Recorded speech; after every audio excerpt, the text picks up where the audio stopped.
on is situated on a historical land. And so we're going to acknowledge the land that we are virtually in. York University recognizes that many indigenous nations have long-lasting relationships with the territories upon which our campuses are located that precede the establishment of York University. So we acknowledge its presence on the traditional territory of many indigenous nations.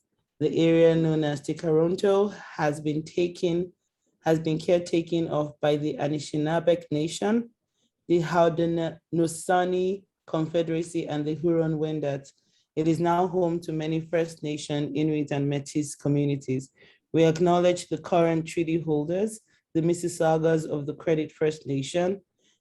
This territory is subject to the Dish with One Spoon, Wampum Belt Covenant, an agreement to peaceably share and care for the Great Lakes region. Thank you, everyone, and welcome. Welcome again. Excuse me. Today we have a special guest. Excuse me, sorry. I'm going to apologize in advance. I'm not feeling well today, but we're good to go. We have a special guest, Professor Tii Nchofoung. I hope I pronounced that right. We have Professor Tii Nchofoung today, and he is going to be giving us a talk, a special talk on what he has titled on his research paper titled Natural Resources, Renewable Energy and Governance, a Pathway Towards Sustainable Development in Africa. Professor Nchofoung is a visiting scholar at the Harriet Tubman Institute. He is currently in Cameroon, and we would like to welcome you. Welcome, Professor Nchofoung. Thank you. Thank you, Professor Oloyaman. I don't know whether I pronounced that rightly.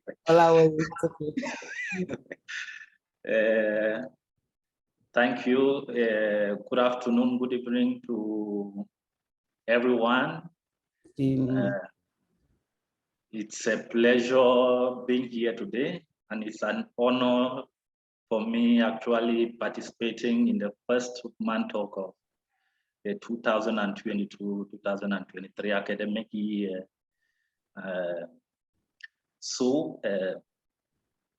Before I begin with the talk, I would like to first of all thank the whole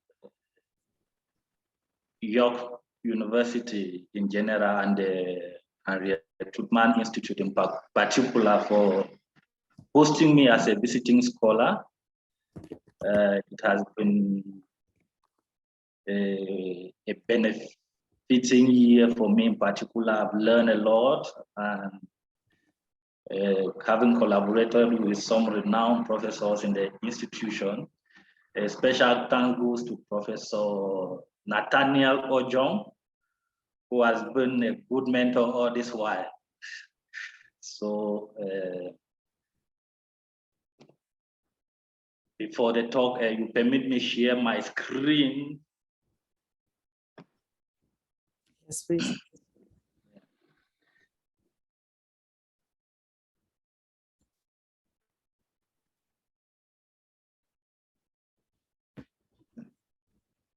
So the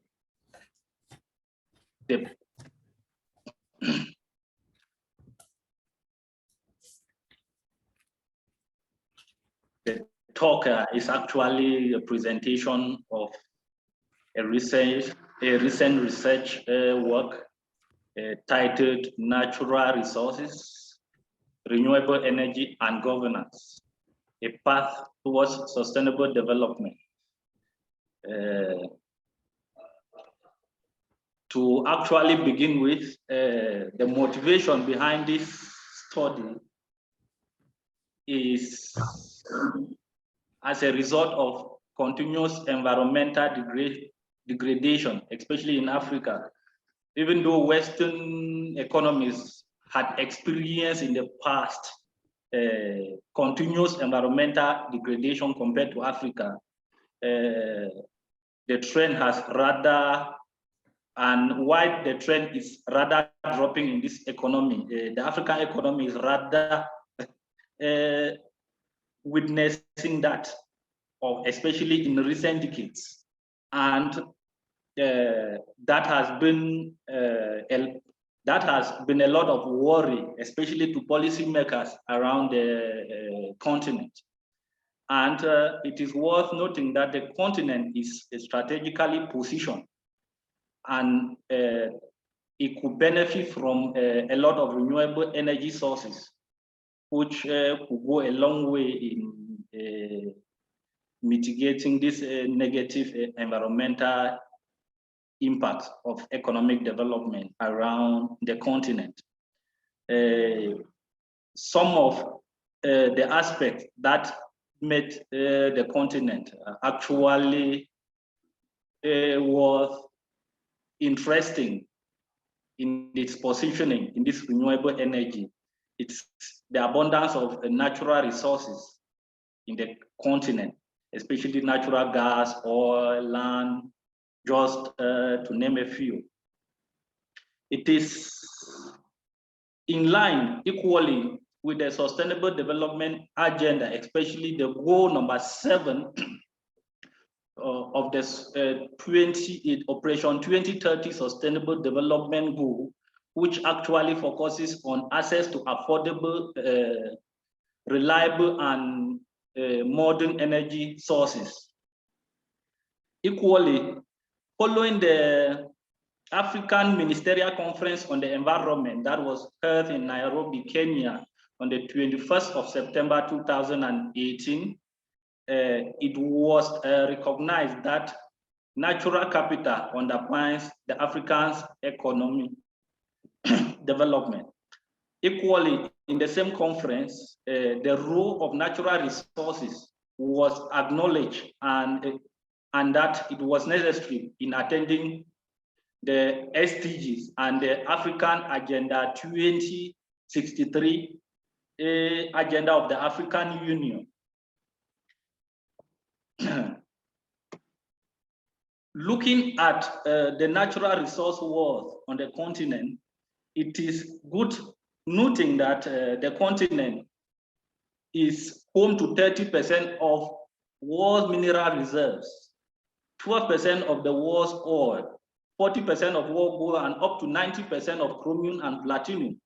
That shows the weight that natural resource abundance has on the continent, and that if fully exploited, will go a long way on economic development and to act as a source of investment in renewable energy technologies.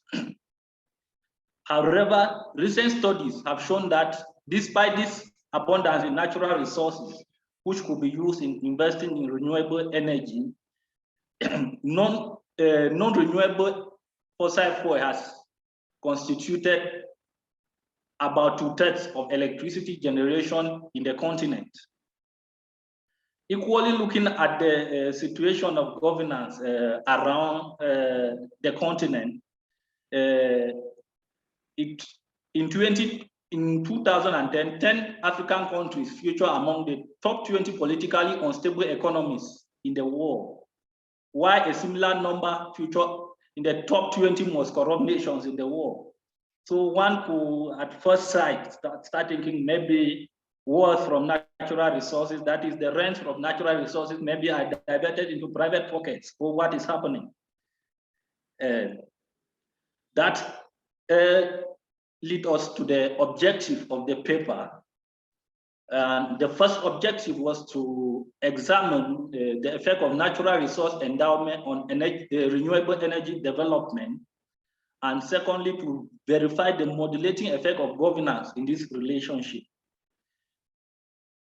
In this, the paper collected macroeconomic data in 48 African countries between the period of 2000 to 2020.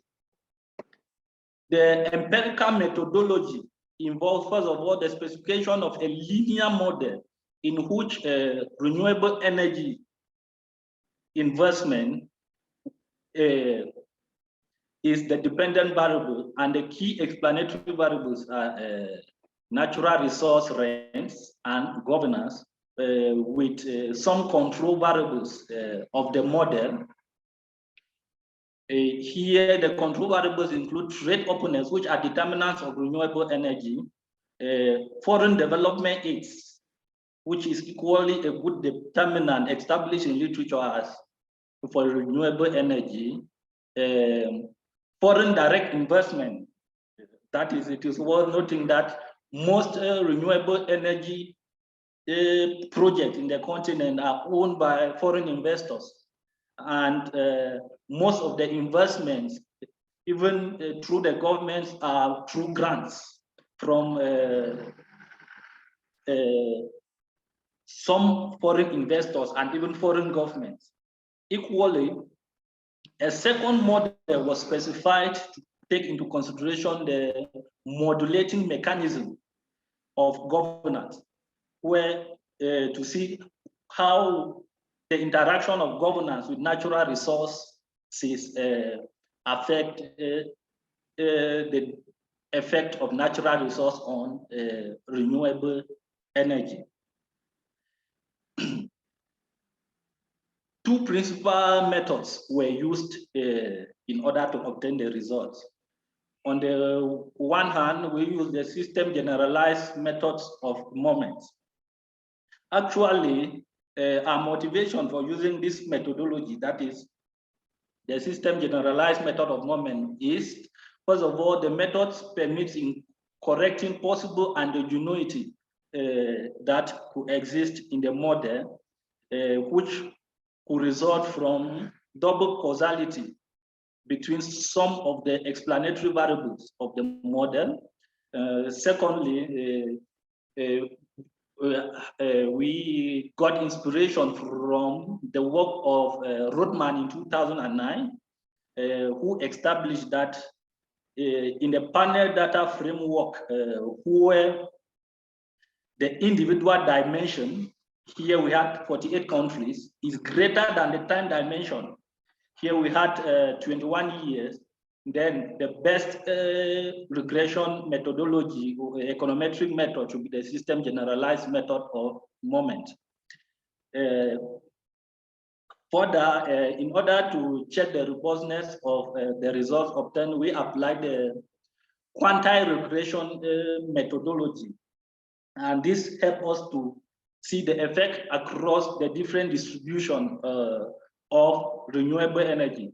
There are countries with high investment in renewable energy, others have very low scores. So the quantile regression will permit for us to see the effect across the various distribution of renewable energy scores, given that we have combined several countries with different scores as a panel.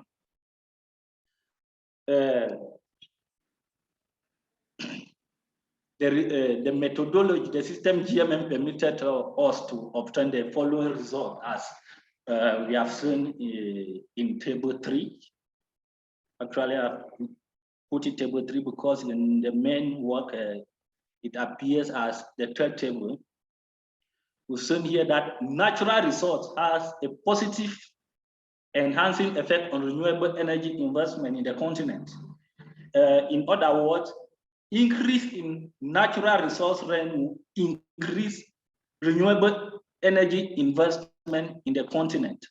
The positive effect equally applies for governance, which means increase in governance increases investment in renewable energy in the continent. And this result actually is robust across across different specification of natural resources. For example, when natural resource rent was measured using coal rents, oil rents, natural gas rents, and mineral rents, we the positive results stood, and the only difference came when forest rent was used as a proxy for natural resource rent. Equally, when different specification of governance was used, we use control of corruption, government effectiveness, political stability, regulatory quality, rule of law, voice and accountability. In the presence of all these alternative specifications, the positive effect of natural resources on renewable energy persisted. That shows how robust the relationship is in Africa, and the necessity for investment for the accurate use of natural resource as a source of investment in renewable energy technology. Looking at a possible economic explanation for this positive effect of natural resource on renewable energy investment, it is worth noting that in as much as we have several sources of capital within the economy, natural resource will come to act, natural resource rent will come to add to the stock of capital that exists in the economy. And this capital can be used for investment in various economic sectors, and the energy sector should not be left out. So the result is quite logical. Equally, the positive effect of governance can be explained by the fact that in the introduction, I mentioned that most renewable energy projects in the continent are owned by foreign investors. First of all, good governance quality gives credibility to the economic system, which on the other hand will attract foreign investors. Because in a good governance system, everyone is assured that there is protection of properties, the economy is politically stable, just to name a few. And before investing in the foreign economy, these are some of the factors that you normally verify before coming in with your investment. So, given this positive effect of natural resource, we then try to carry out an indirect effect regression through governance to see that what role does governance play in the relationship between natural resources and renewable energy. At first place, governance here measured as a composite indicator combining control of corruption, rule of law, political stability, regulatory quality, and government effectiveness. We have used a technique, the principal component analysis in aggregating the various components to a single indicator, which we have named here governance. Its interaction with total natural resource rent within the economy yields positive synergy effects, which means increase in governance quality within the economy will enable rents obtained from natural resources to be effectively invested into different economic sectors, including the energy sector, and here which we are focused on the renewable energy sector. That goes same for all other components of governance. Control of corruption, still positive synergy effect. Regulatory quality, the same. Political stability, the same. And rule of law and the voice and accountability. Voice and accountability here can be proxy to democracy within the economy. So increase in these dimensions of governance who actually leads to the efficient allocation of natural resources rents for investments, including the renewable energy sector investments. So looking at this indirect effect regression through alternative measures of natural resources, the positive synergy effect stood in the presence of oil rents, natural gas rents, mineral rents, forest rents. But for coal rents, we had a positive direct effect and a negative indirect effect.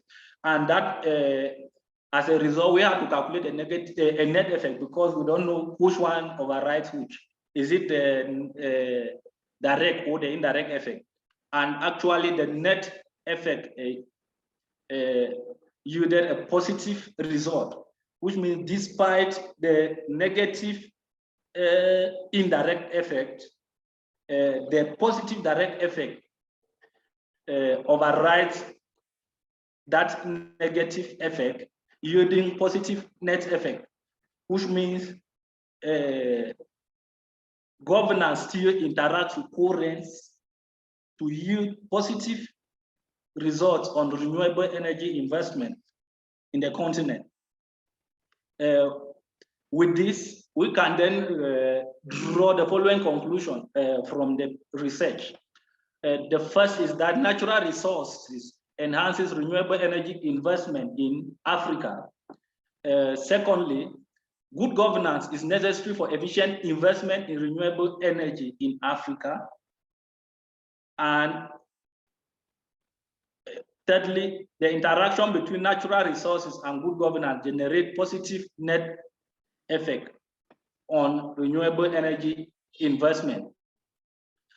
From these conclusions, the following policy recommendations can be forwarded for policymakers around the continent, being it the governments or other international organizations that are engaged, especially in the putting in place of policies to see that the sustainable development agenda is met by 2030.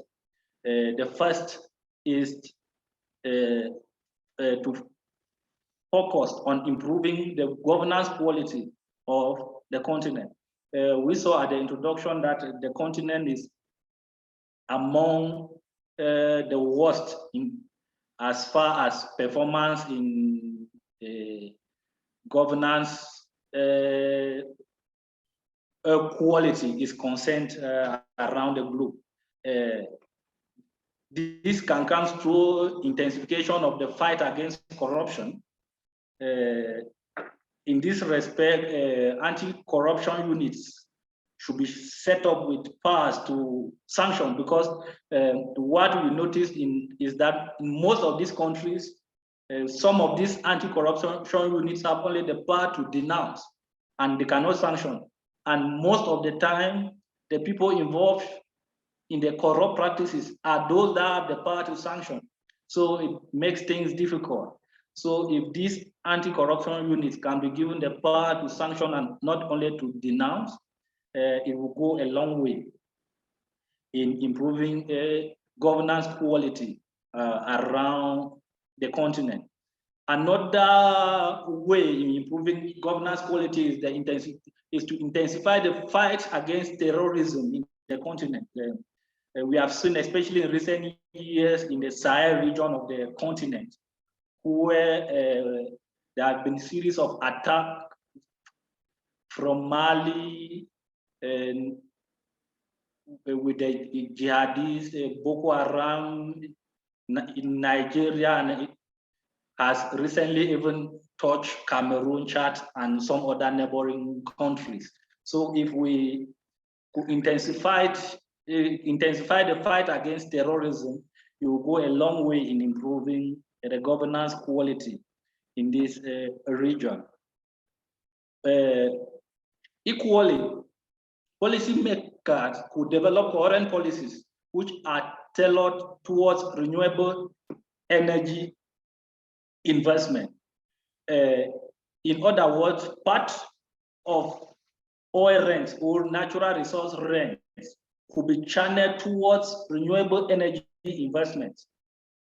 And if policies could be put in place in such a way that at the beginning of each budgetary year, a significant portion of rents obtained from natural resources should be channeled towards investment in renewable energy sources, then that could go a long way in fighting environmental degradation around the continent. So with that, thank you for your keen attention. I will be open to any suggestion, questions, and from all the assistants. Thank you.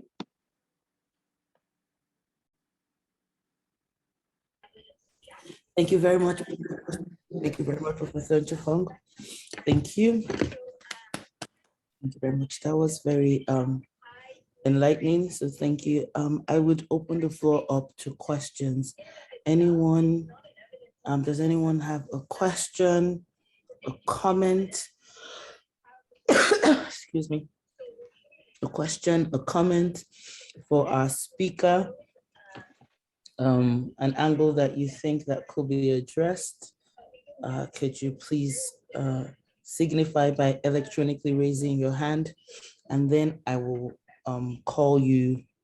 And then what we'll do right now is one person asks a question and then he addresses it, and then the next person. So just signify by raising your hand, please.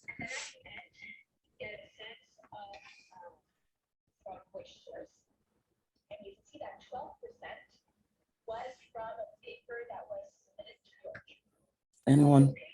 So while we're waiting for people to articulate their questions, I will start. I found your talk very interesting. Thank you. I do particularly like the area of interest. Although I try to run away from that field, it's something close to my dissertation topic, actually. So, which means that I would have questions. My first is the policy implication. I'm going to start with that one. Your policy implication referred to having like governments being involved in certain things such as anti-corruption anti-corruption units. And I would first of all start by asking, can you please define, in your own view, can you please define what corruption is? And the reason why is, I would tell you why I'm saying that. So when I was doing my dissertation, I remember my supervisor asking me the same question, define corruption. And then in your definition of corruption, would it be possible to properly fight the corruption? Because when we fully define corruption, we would see that it takes two to tango. So I'll start by saying, please define corruption and how you see this fight going. Excuse me. Thank you, Professor Oloyaman, for your question. Actually, corruption here, with respect to this study, we have actually taken into consideration public corruption. We've not taken that into, because we are dealing with a sector that's natural resources where the state has the sole power over control. So in other words, I will define public corruption, which is, I can put it as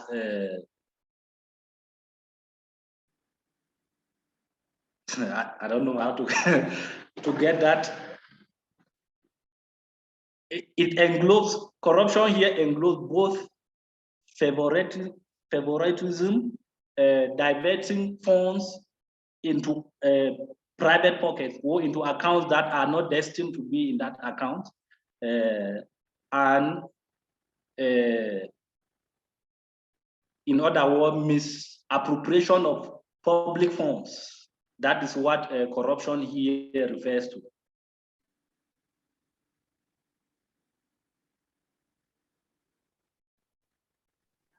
Thank you for that definition. And so by virtue of that definition, how can we properly conduct an anti-corruption unit? And I'm saying this with EFCC in mind. So how can we properly conduct an anti-corruption unit where, with respect to natural resources, our resources and our resource funds are used for the specified developmental projects that they should be used for? For example, because that's why I said define corruption, a definition of corruption would realize that a lot of the things that are being diverted, they are aided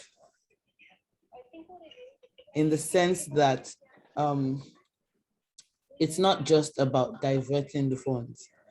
The counterparts, you started by saying most renewable energy companies are owned by foreign investors. So the corruption would not take place if it's not aided, if it wasn't beneficial to the foreign investors. That's where I'm going to with this. And so how do we properly create anti-corruption units that are corruption free? If that's what we're going to rely on to ensure that renewable energy does what it's supposed to do in Africa. Thank you again. I believe being it a difficult task, it is actually possible. The first thing will come through the separation of power, because that is where most African governments get it wrong. We find in most countries, the judicial system is being controlled by the executive. So if that principle of separation of power is brought in, where the judiciary is strictly independent and don't take instructions from the executive, then it can start from there. And the anti-corruption units being managed by the judiciary power will make it more efficient. But in our countries today, the anti-corruption unit members are appointed by the executive power, and they have the right to sack them when they want. So if that can, if the judicial power of government could be independent and appoint anti-corruption unit officials, then that could go a long way in resolving the problem.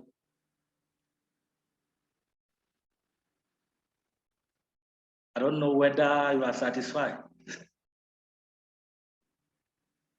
No, I understand. I would agree with you, and I'll just leave that question there. Only because I want to give room for other people to ask their questions. So, anyone else? Any questions?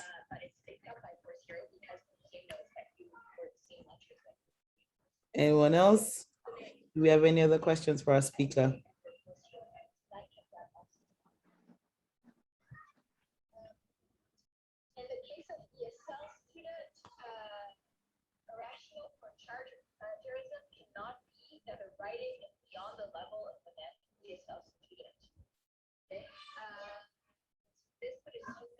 Anyone else?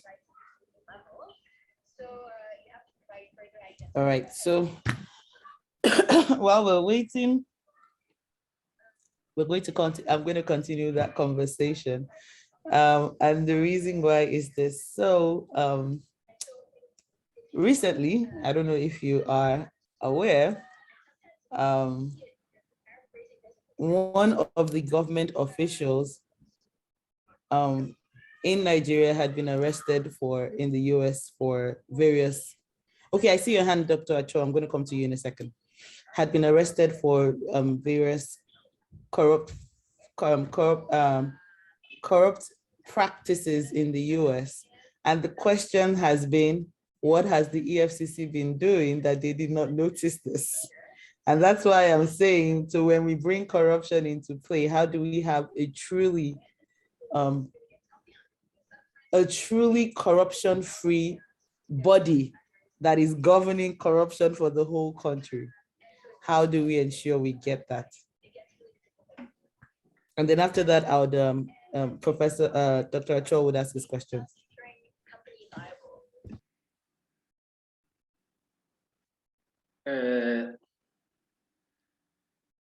Actually, it's true. I've not. This is my first time to get that particular case of Nigeria, and having a truly corruption-free system, I believe education too is a factor, because it is like a tradition already in most African economies that a child growing up knowing that you have to buy your way into several places. That already is a corrupt mindset that children have while growing up. But if we can start by sensitizing already, such that the generations coming up will see life differently, then that will actually solve. But even though not 100%, another one too is, in every society, there are always people of integrity. And if we can identify such people and actually put them in positions they deserved, because having a society where an anti-corruption unit itself is corrupt is because the person that put you there, you know what actually happened before you were selected. But if those who are in charge of these units are selected based on some merits, I believe that the situation will actually be different. Even though it's quite difficult to have a zero corruption environment. Thank you. Dr. Acho, what question do you have?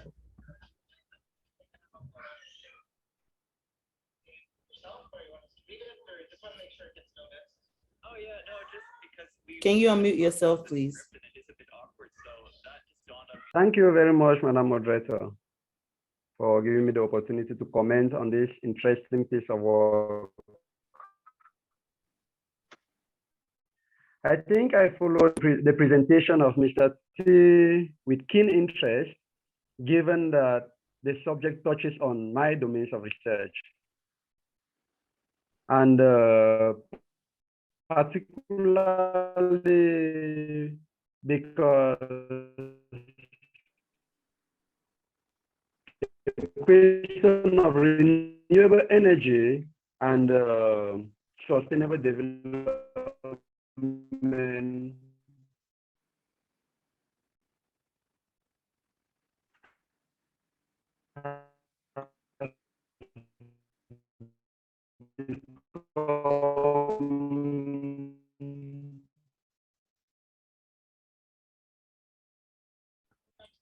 Dr. Acho, I think there's a problem with the connection. If it's possible to aid the connection, can you take out your video?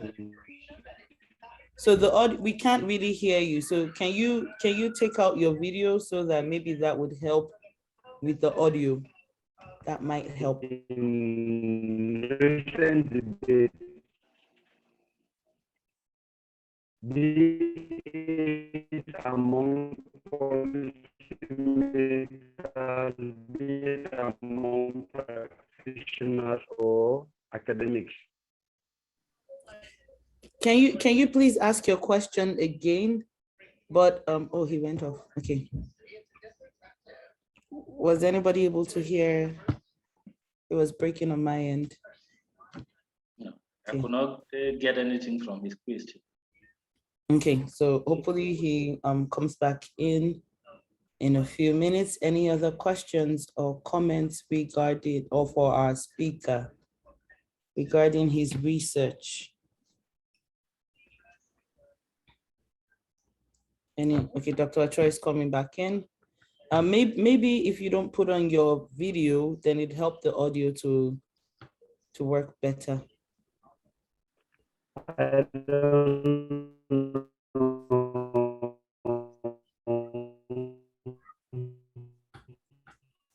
Madam Moderator, can you get me now?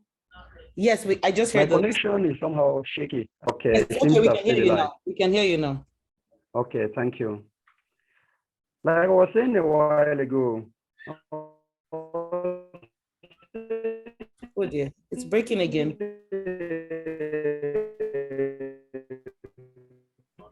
Dr. Acho, can I suggest that you type it in the chat room?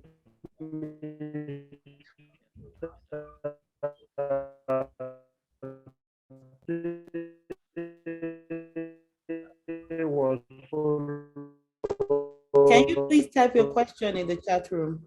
The line is really breaking.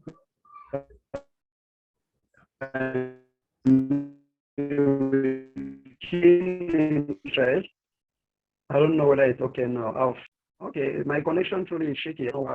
Can you please type your question in the chat chat room, and then I'll just read it out.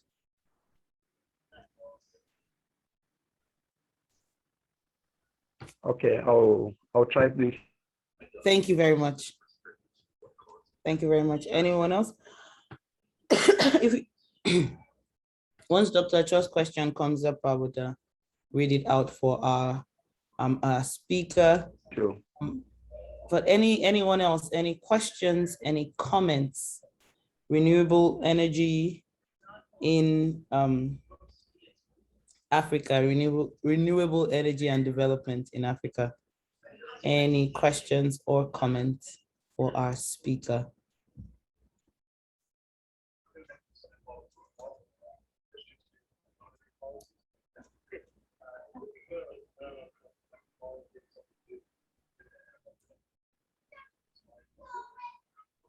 So while we're waiting for the question, Dr. Nchofoung, I'm going to ask you another question with respect to policy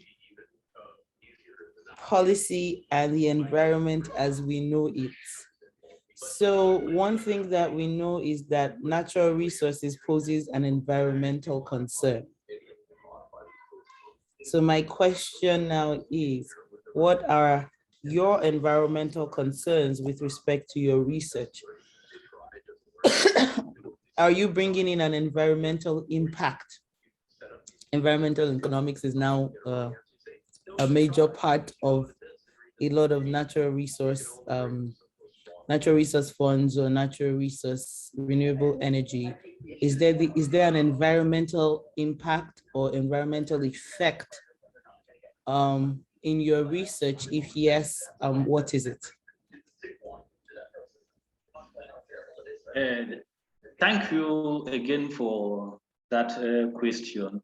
It is true that our model did not integrate environmental variables, but actually the exploitation of natural resources could have a diverse effect on the environment, especially when we have to look at the angle of the ecological footprint, because that is where the problem comes. It might not actually, if we have to look at the greenhouse gas emissions, we might minimize the effect, but when it comes to getting the effect on the environment through the ecological footprint, that is when we see that actually the exploitation of natural resources has devastating effect on the environment. That aspect was not taken into account in our model. maybe a future research we could try to bring that in, because it's actually an interesting domain. It's a domain where you are writing, a lot of gaps are coming up and you cannot actually fill all of them in a single paper.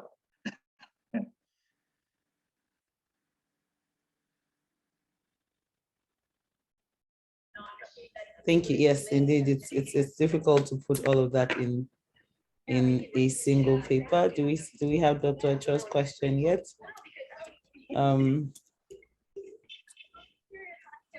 All right.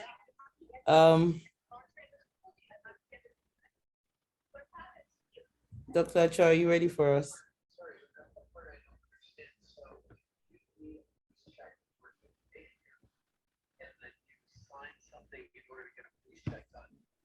The connection is still shaky, and I'm trying to type out.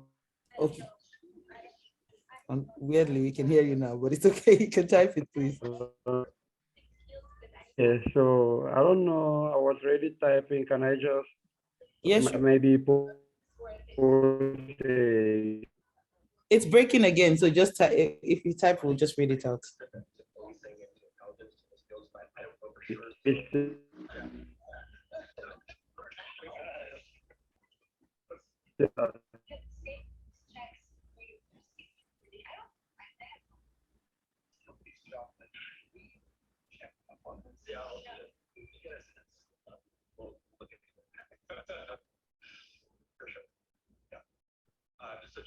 So thanks for the comments and thanks for the feedback. So just two quick things. So we will maybe just a quick, and if you don't mind sharing, and we can maybe explore something that and make that available to people just so students have an idea of our process. The other thing is there is a document that will be circulating probably early next week, which outlines our process. It goes to course directors and TAs can access it as well. Just from a CD perspective, a teacher's perspective, what our process is. So that information.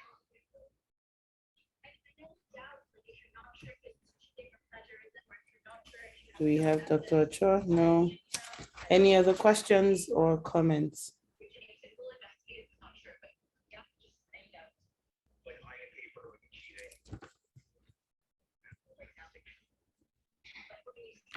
Any other questions or comments?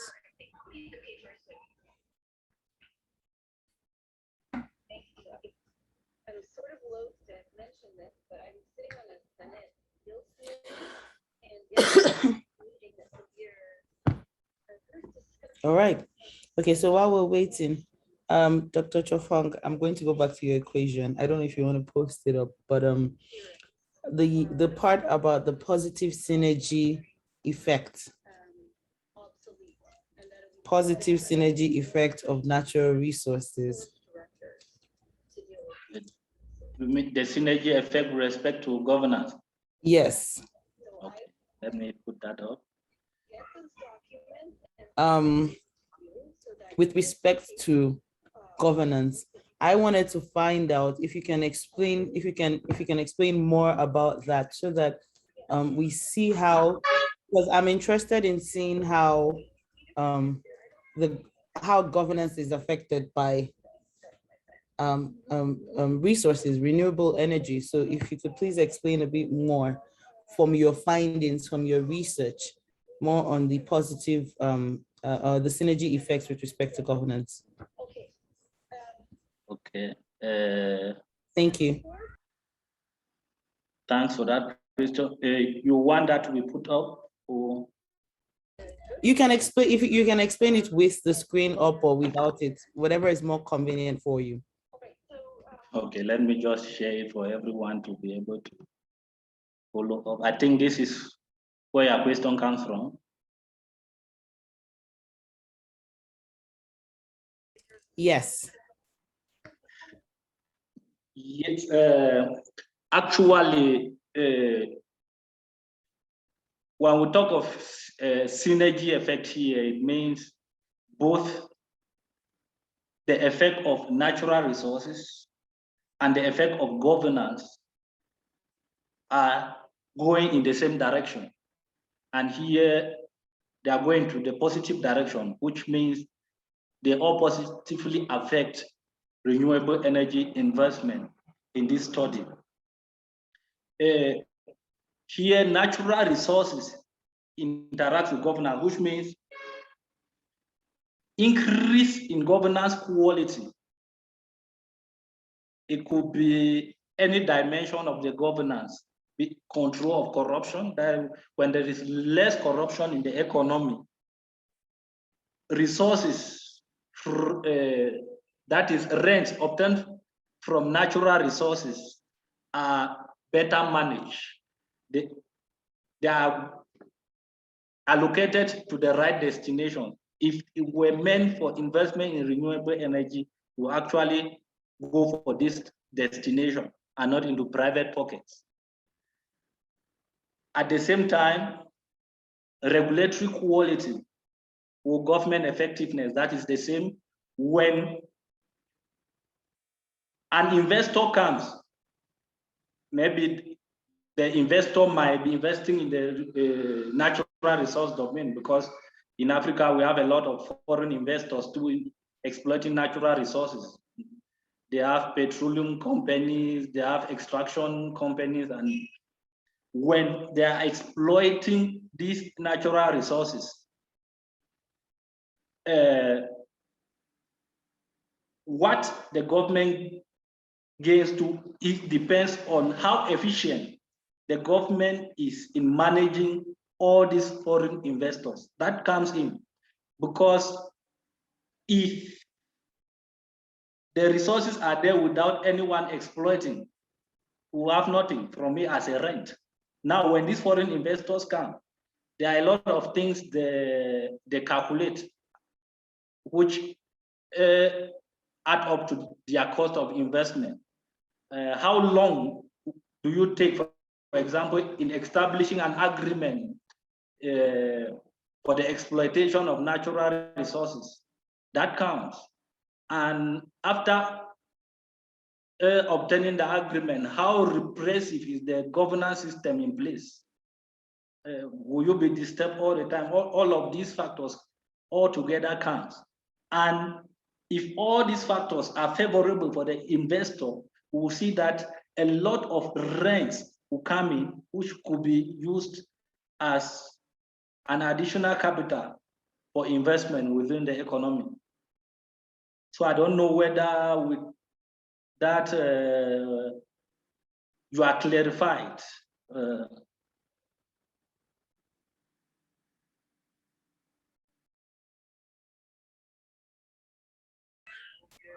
Yes, thank you. Okay.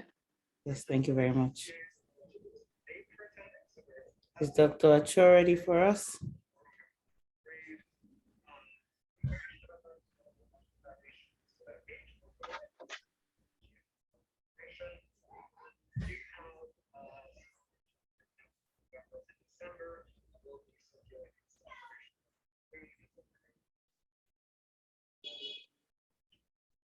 Is Dr. Acho ready for us? Any other questions? Any other comments? Okay. So while we're still going to wait for Dr. Acho for a few minutes, pending that time, are there any other any final words that you want to share with us regarding your research, regarding your next steps in your research? Are you planning to just limit it to like instead of the whole of Africa, maybe West Africa, or maybe Francophone West Africa, or maybe just Cameroon, like in order to be able to in order to be able to get the most out of your research? Are you planning to streamline it?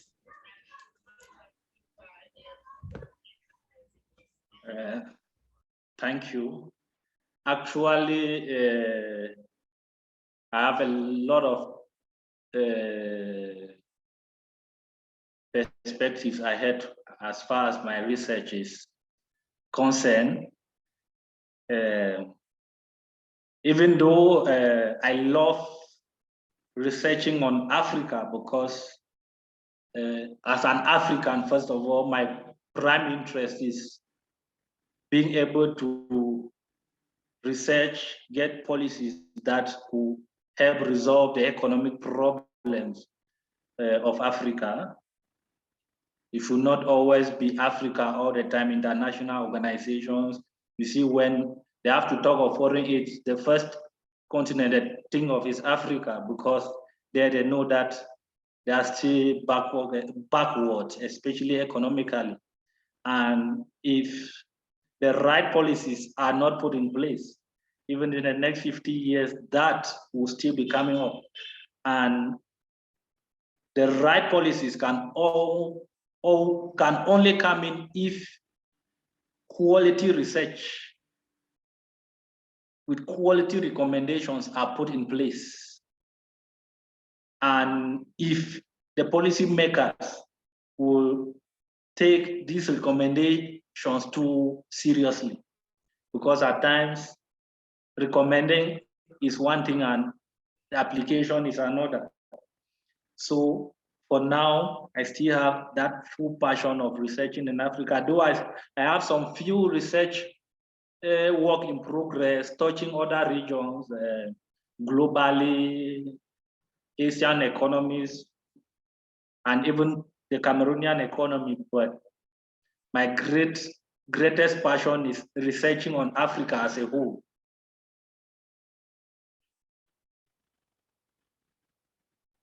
Thank you very much.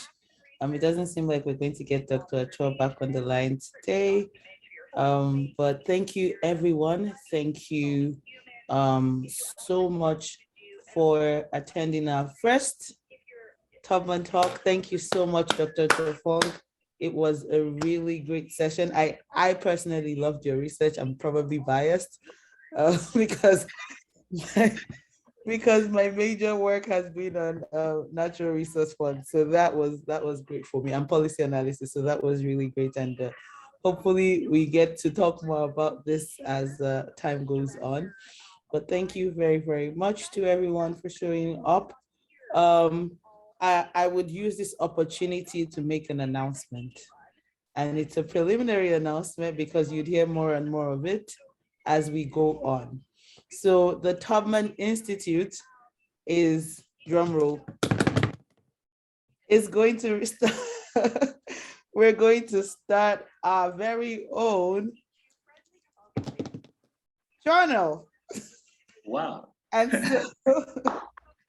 And so we do encourage, would look out for our call for papers. Keep us in mind when you're thinking about publications, and hopefully we expand from there.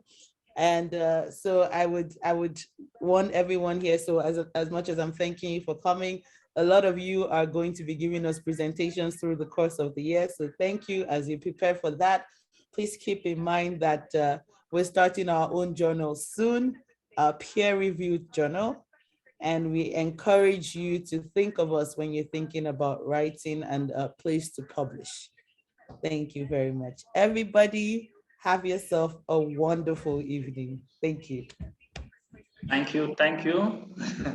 It was a pleasure. Thank you. Yeah.